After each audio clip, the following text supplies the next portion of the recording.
Hi guys, Nisi Harmon here, What She Creating, and today I will be showing you how to remove and insert the needle on the Brother LX2375 series sewing machine. So let's get started.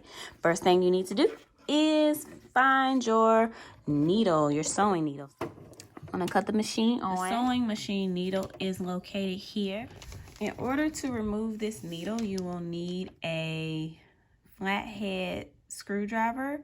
So I'm using a small one that came with one of my other sewing machines. So what I'm going to do is take my screwdriver, I'm going to put it through the hole, and lefty loosey, righty tighty, and I will unscrew it here, and I should be able to take the needle out. You see it fell, okay?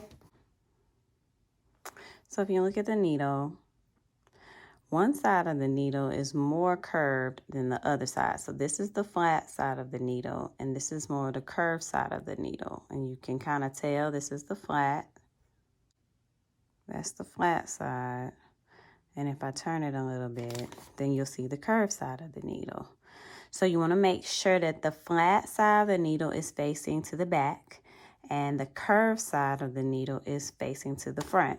Okay, so if you need to reinsert it, all you do is you're going to insert it into the hole, push it up as far as it can go, and then you turn the screw.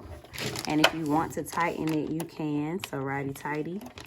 And that is how you remove and reinsert the machine needle into the Brother LX2375 sewing machine.